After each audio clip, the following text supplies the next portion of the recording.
Welcome to the Regulating AI podcast. Join host Sanjay Puri as he explores the dynamic and developing world of artificial intelligence governance. Each episode features deep dives with global leaders at the forefront of regulating AI responsibly, tackling the challenges using AI can bring about head-on and enabling balance without hindering innovation. Welcome to the Regulating AI podcast. Artificial intelligence, AI, stands at the forefront of technological evolution, with experts predicting that it could add trillions of dollars to our GDP, but it could also negatively impact our workforce and national security. So, how do we regulate it without stifling innovation? Our podcast features insights from various perspectives. We have had industry leaders, government officials, leaders of advocacy groups, and think tanks. Together, they address pivotal questions that are needed to create practical legislation. I'm very excited to have Daniel Colson with us today. He's the founder and executive director of the AI Policy Institute, a think tank that researches and advocates for government policies to mitigate extreme risk from frontier AI technologies. Prior to AIPI, Daniel co-founded Reserve in 2017, a company focused on offering financial services in high inflation currency regions. I invited him to this show as we want to have many different voices that can create practical legislation. And having the voice of a leading AI think tank can be very useful for our listeners. Welcome, Daniel. It's an absolute pleasure to have you on the Regulating AI podcast. Thank you very much for having me, Sanjay. It's a pleasure to be here. Great. Daniel, October 30th, President Biden issued a sweeping executive order on artificial intelligence. Can you give us your feedback on it? Absolutely. So I really thought that the executive order was a step in the right direction at the right moment. A lot of the order was focused on getting information. And there's a few dozen different reports that were commissioned in different agencies and departments, really focusing on trying to understand what is happening with AI right now, what is the opportunity that we have, and what are the potential risks and security challenges that we might face. In that sense, I think the executive order was appropriately preparatory, where it's positioning government to get ready to manage this coming wave of new technological advances that a lot of people are anticipating. And I think with any type of regulation, you risk poorly targeted regulation. And so as the government is trying to figure out how should we regulate AI, there's a risk that you don't end up targeting the harms, that the regulations mostly end up having negative effects for economic growth or things like that. And so you really want to make sure that we have the information that we need. I think, and my organization focuses on the security risks associated with frontier AI technology. The vast majority of AI has no significant risk or a kind of thing that should be concerning. It's things like algorithms that classify transaction data for your bank. That's not something that could take over the government or change warfare or something like that. But there's a very narrow and small class of models that really do have that application. Figuring out the software for piloting massive drone swarms is a notable new weapon of mass destruction, for example, with that being a notably software-enabled technology, with the current breakthroughs in deep learning being essential for driving that. And so in the executive order, I thought that one thing I thought was really excellent was the classification of models using a compute threshold as the primary distinction for a certain category of high-risk models. It's only above at very high compute thresholds that you're creating these models that have very general capabilities. They're applicable in essentially any domain that you could think of. And they also require huge amounts of resources in order to develop. Those models require a very particular type of response that's very different than small models or less powerful open source models. And just a final comment is I think Congress is really teed up to take the next step We're working hard with our partners to figure out what exactly that should be.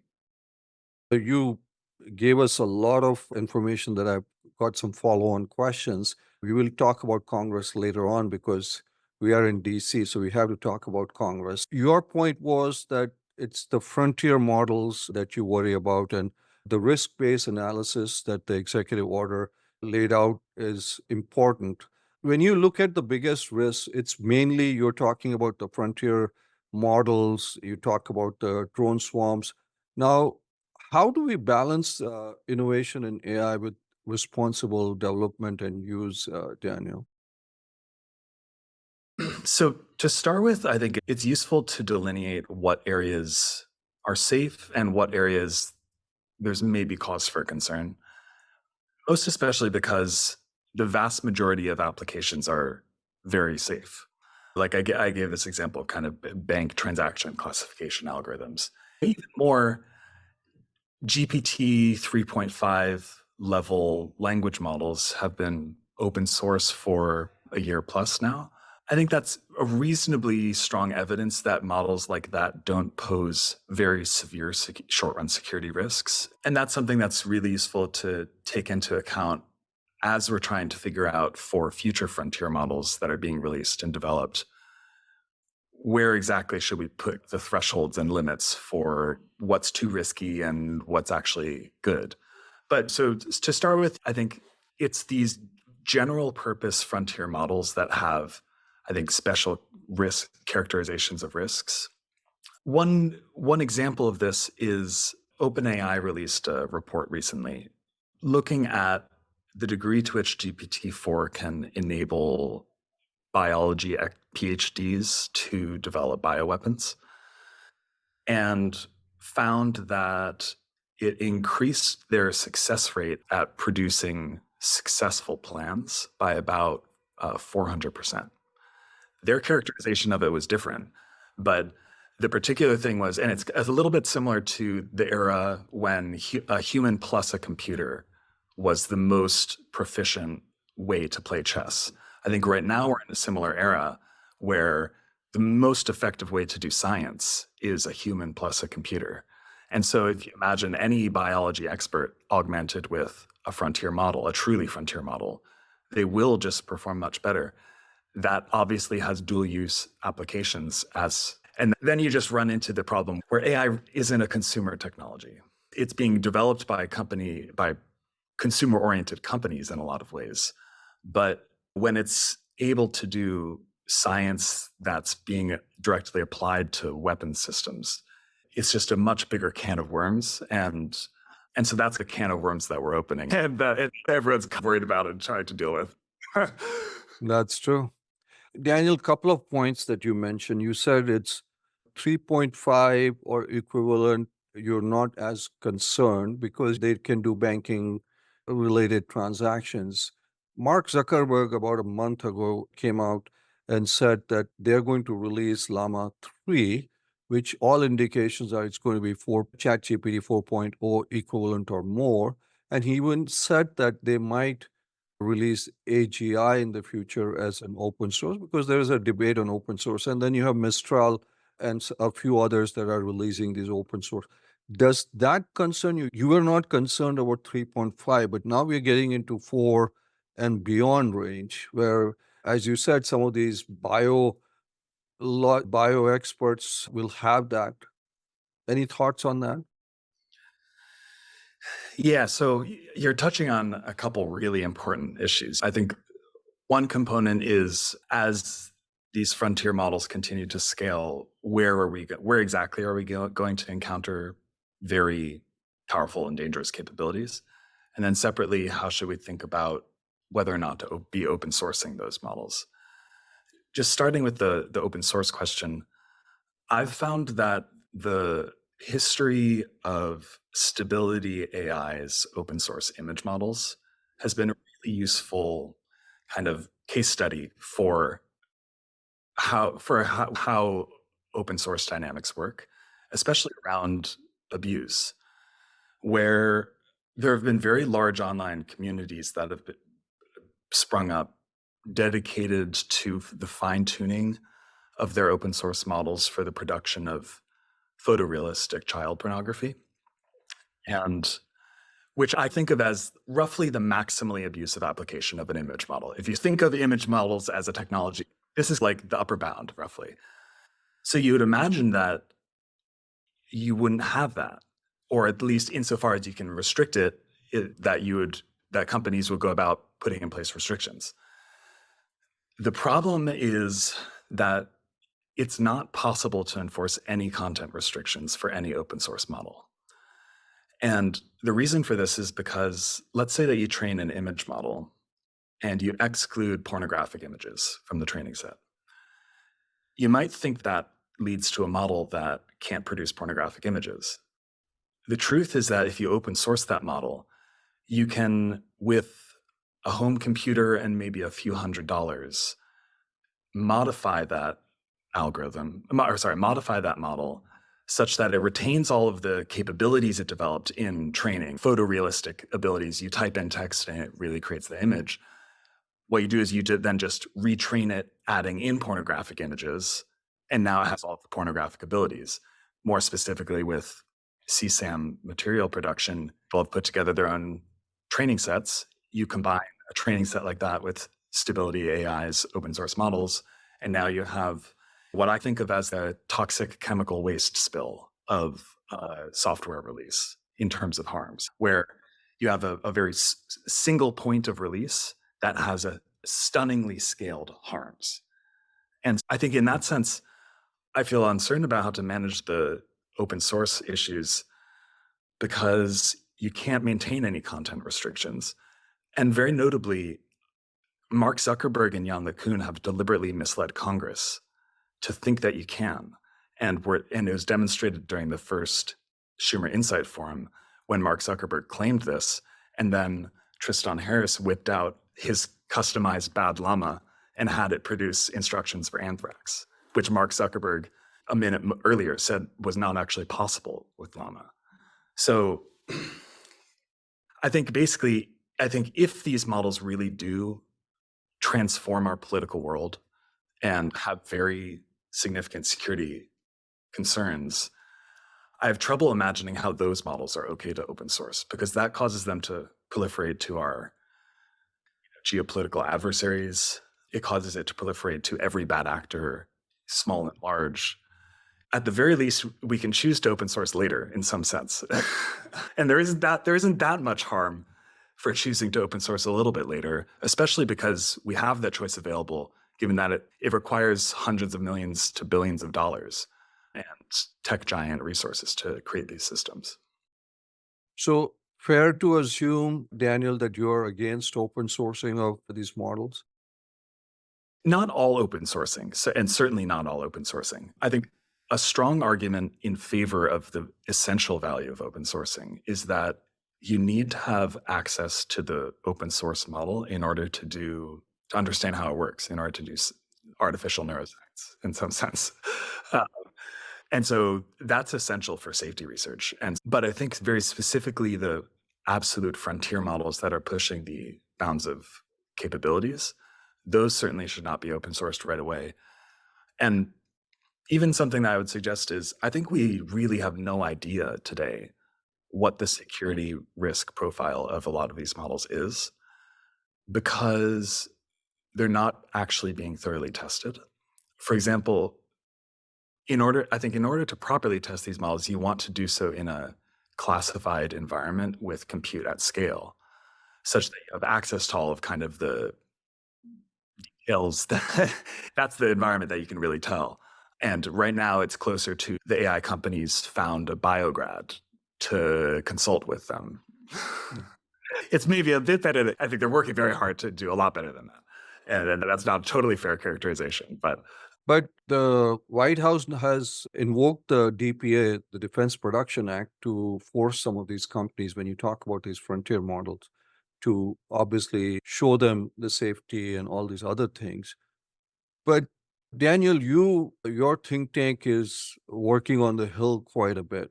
AI, when you look from a year ago, a little more than a year ago, from the start of ChatGPT to 3.5 to 4, the advent of multimodal, the agents, the super agents.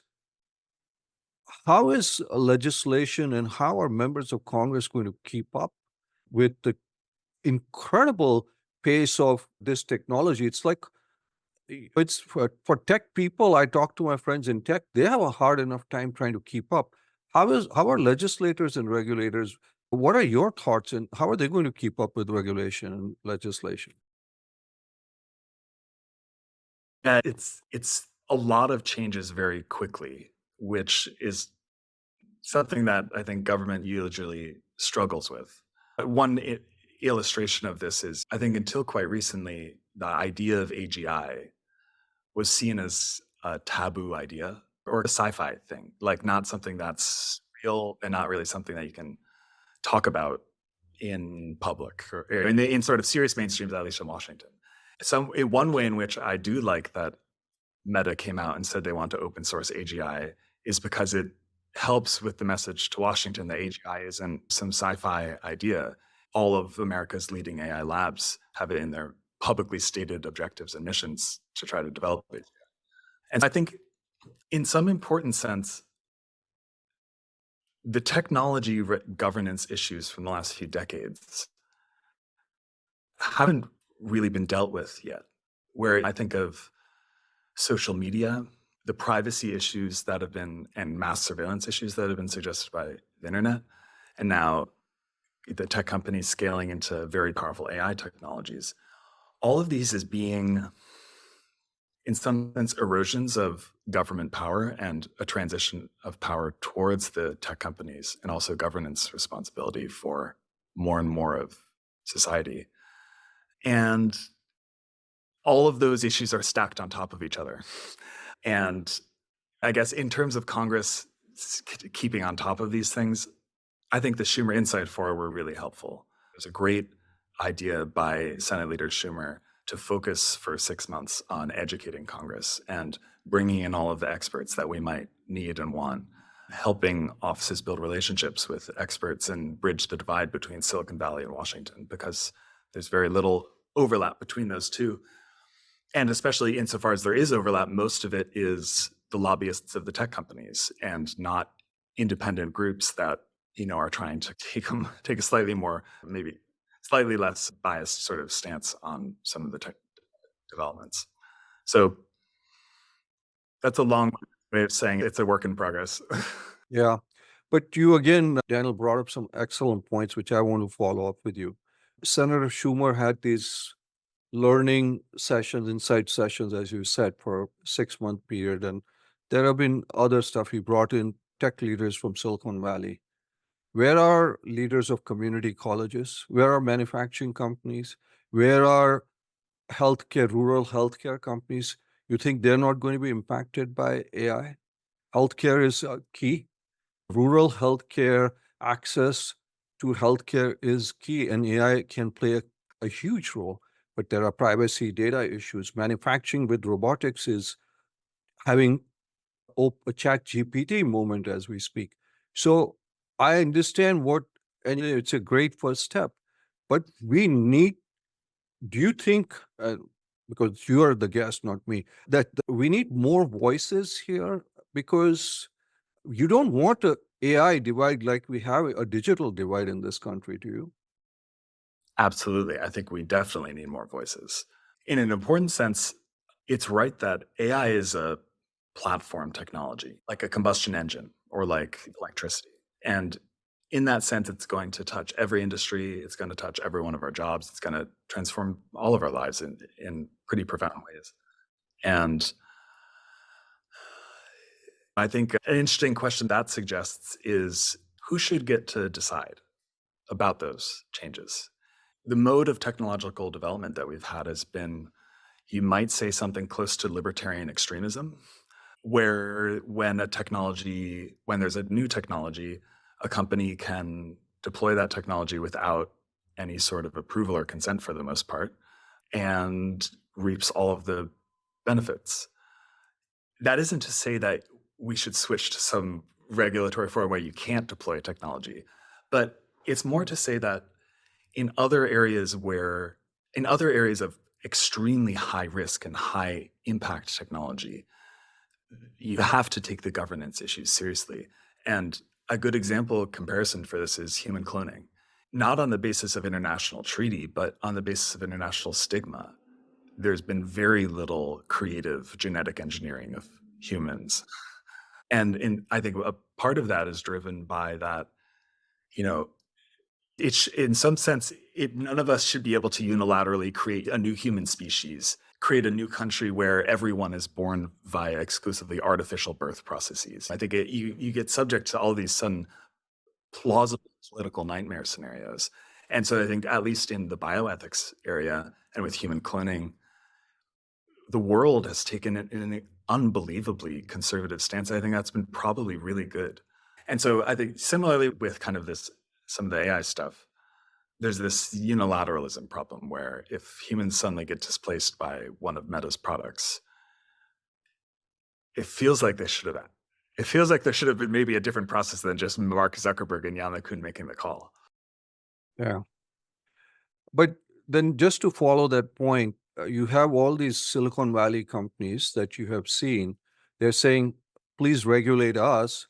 Some people are saying there could be regulatory capture being done by them because smaller companies are going to have a real hard time trying to meet some of these regulations, or it's expensive. It's making a new drug. It costs billions of dollars to create a large language model. You need all these GPUs and talent.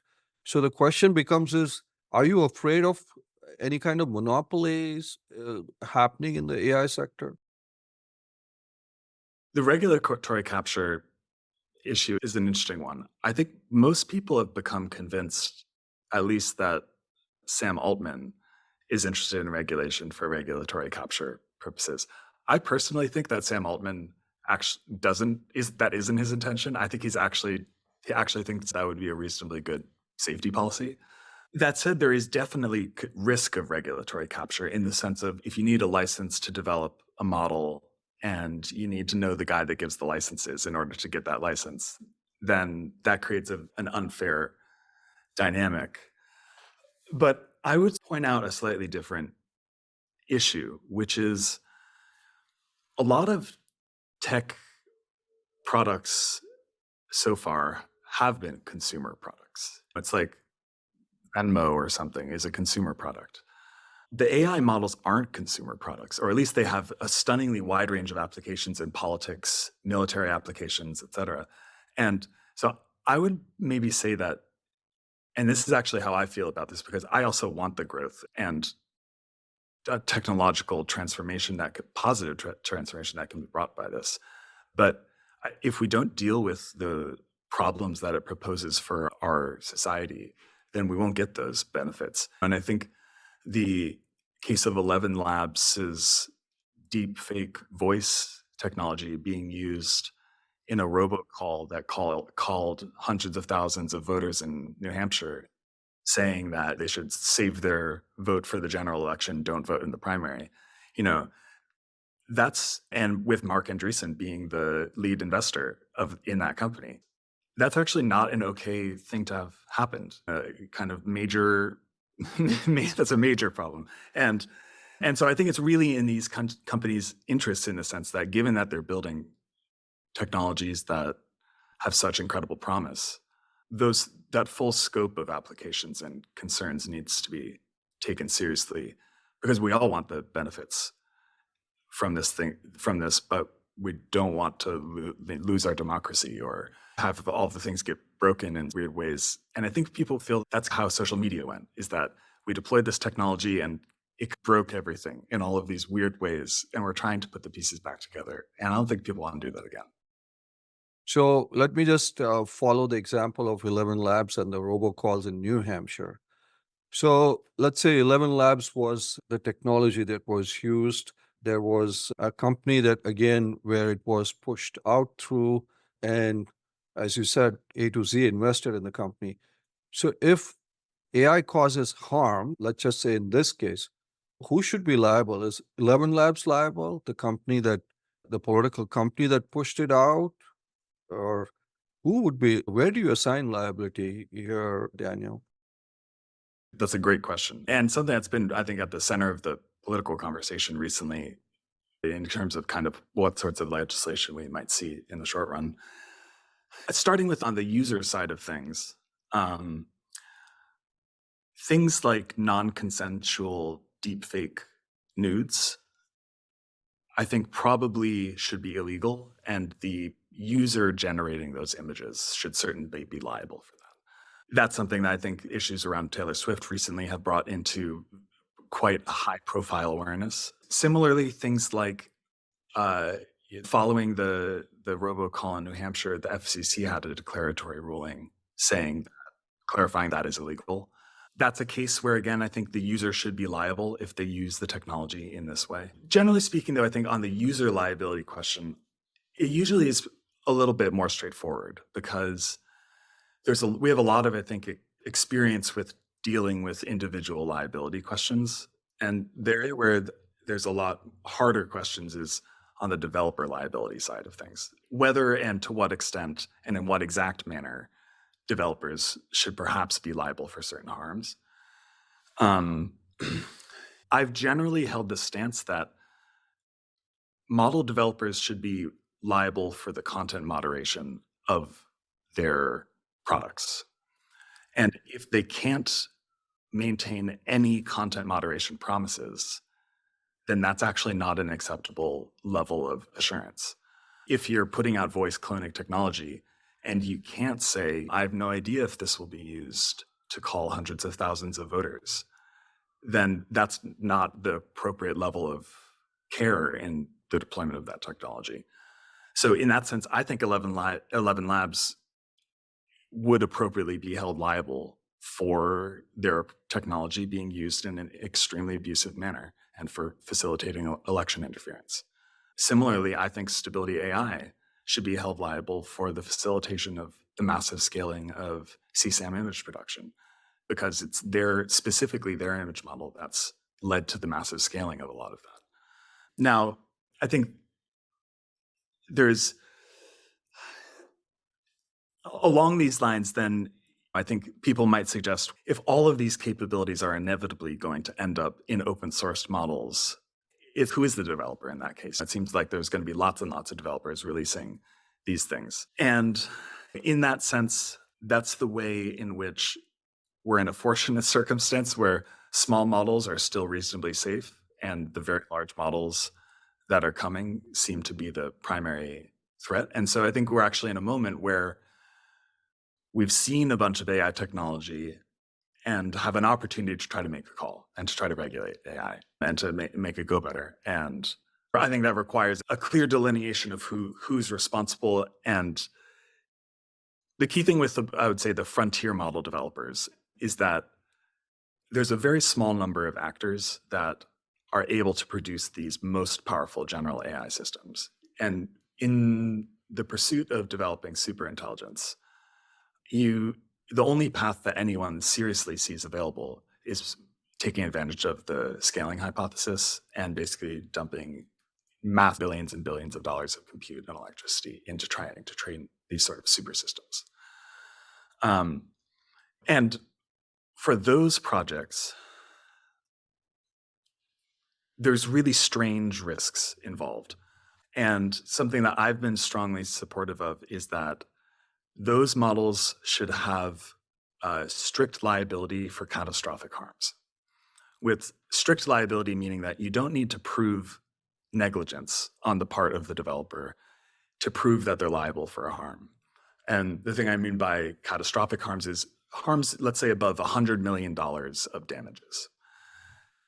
The objective of this type of liability is if Llama 3 is actually used to develop a bioweapon by a bioterrorist, and that leads to 10 million people's deaths, that it should be clear in law that the developer of that model would be liable for each case of harm, with strict liability often being used in circumstances like preventing US corporations from doing business with sanctioned terrorist groups and adversary foreign nations. That's the level of kind of incentive that you're trying to provide for this particular type of harm. I think that given the asymmetric risks that are involved with these most powerful technologies, I think a liability of this type would significantly reduce the likelihood that I think we would see really major risks like this be taken.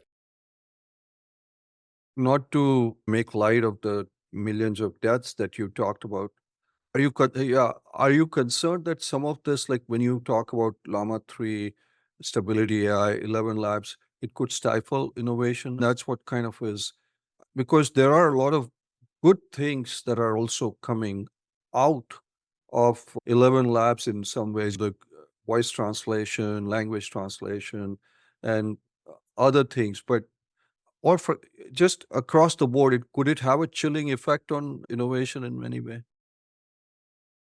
I think it could. The thing that I would really like to see is technology developers starting to take the societal impacts of their technology seriously. For example, I think 11 Labs absolutely should have voluntarily implemented KYC processes such that you at least know who the person is that's using the product and deploying it in certain ways, because it's totally foreseeable that this technology will be used for extremely abusive purposes. So in that sense, the thing that I think has been surprising for me to see is I think a lot of technology developers just don't believe that their technology has these impacts, or maybe thinks that the people trying to deal with those impacts are their adversaries for some reason. It's a good that we have elections. And when your product is used in an extremely abusive way, you should, I don't know, you should take responsibility for that. And when your products have profoundly transformative applications, more than just your company and your employees should be involved in its deployment, which isn't to say that you shouldn't do it. And it doesn't say that you can't become incredibly rich in the process. But there's a responsible way to do it. And it's a lot better if that happens voluntarily instead of non-voluntarily.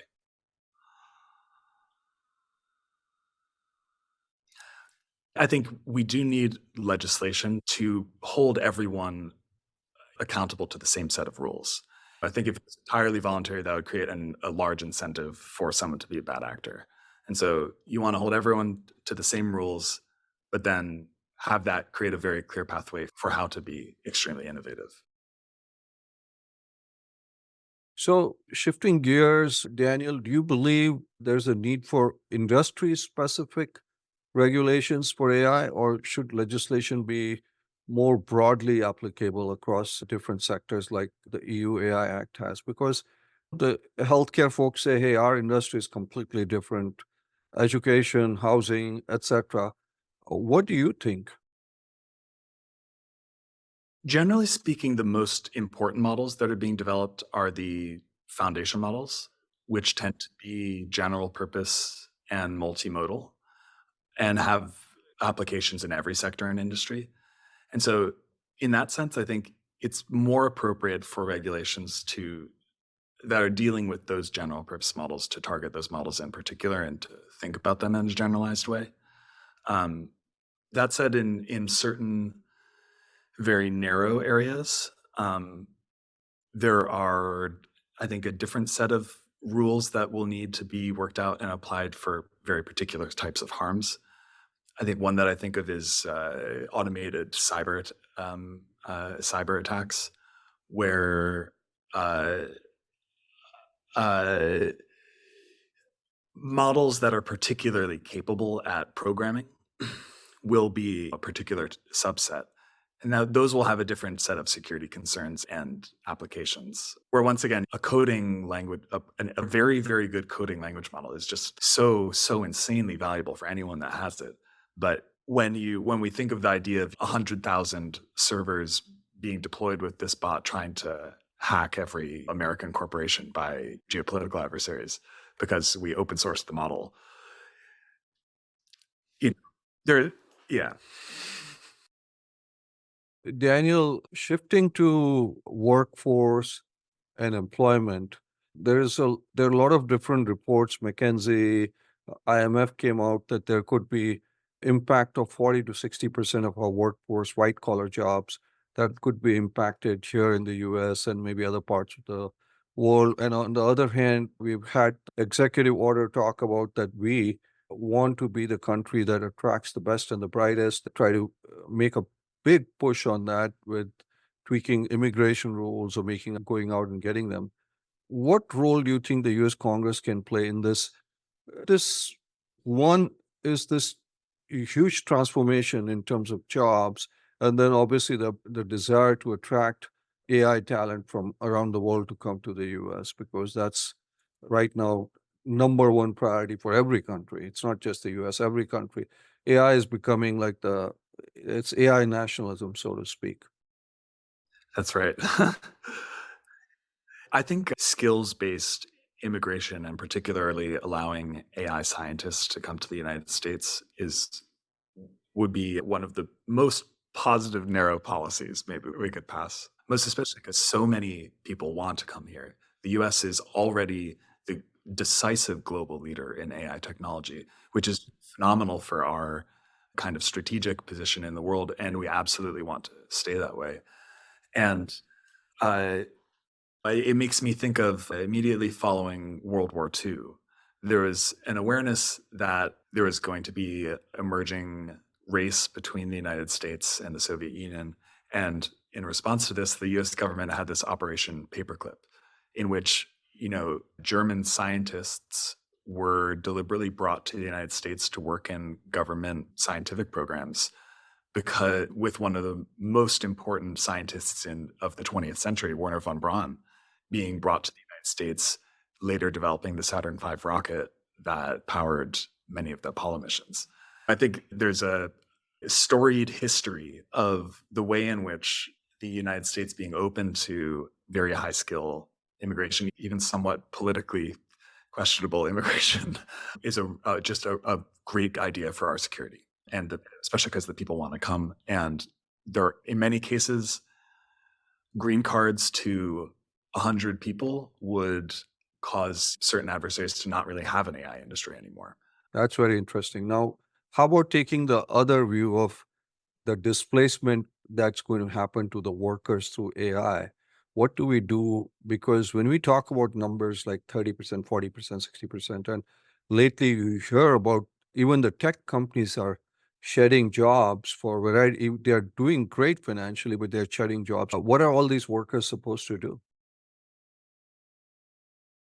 That's a really good question. There's different areas that will be impacted sooner rather than later.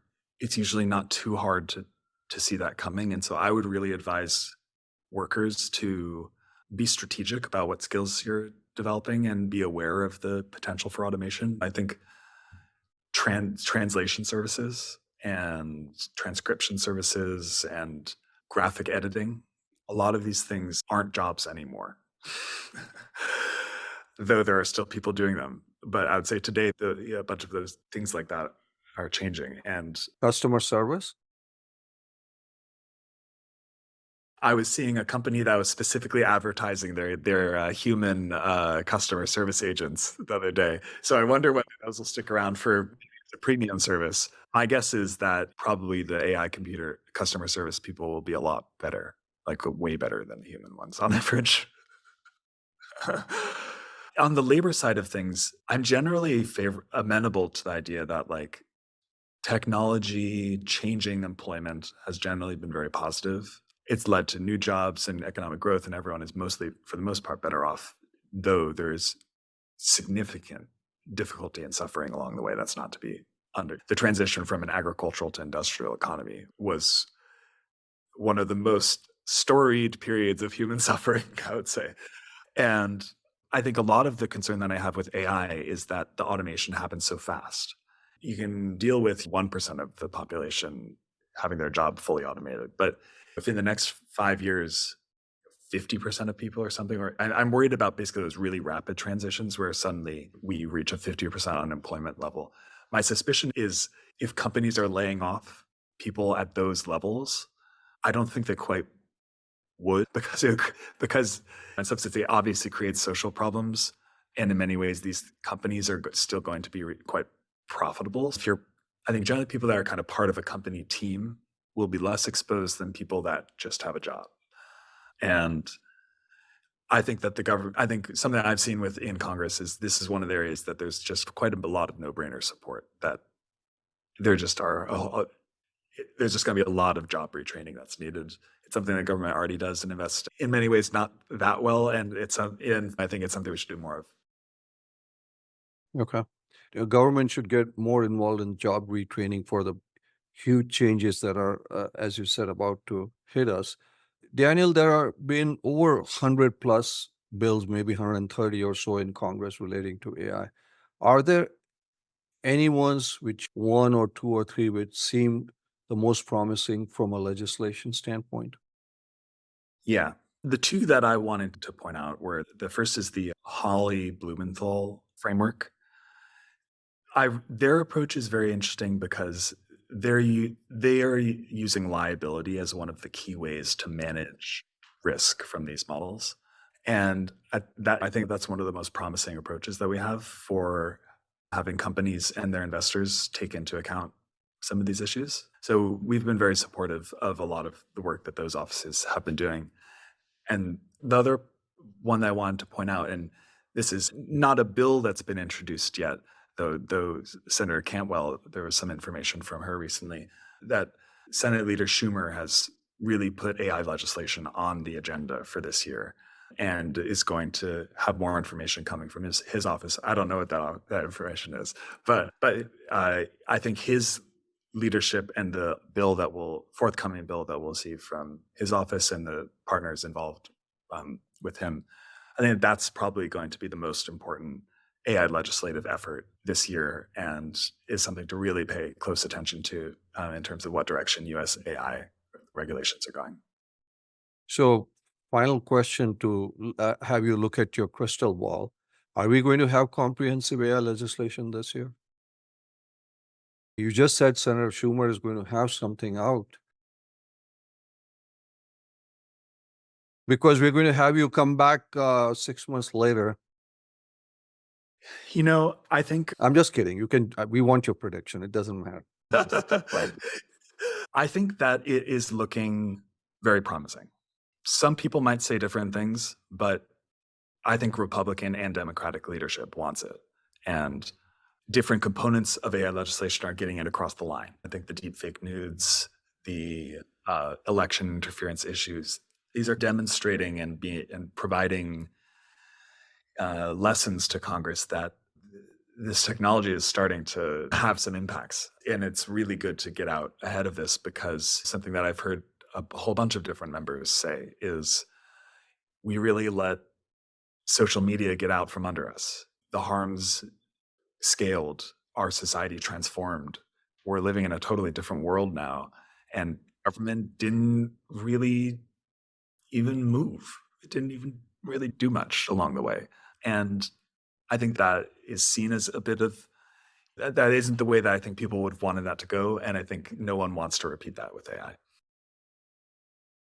Okay.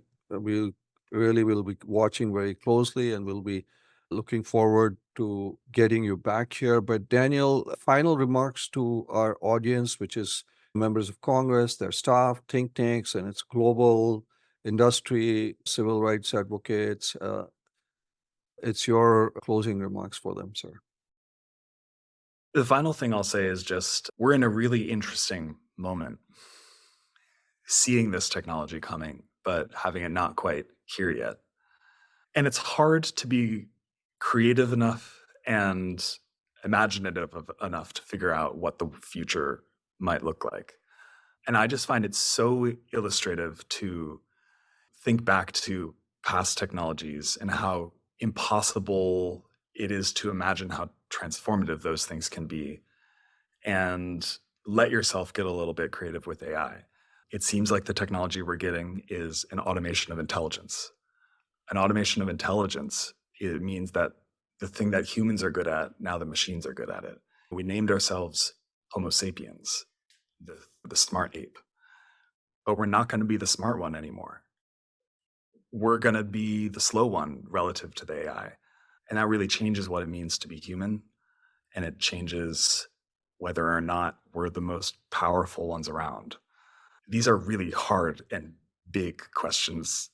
And I think just definitely we shouldn't be forced to make them fast.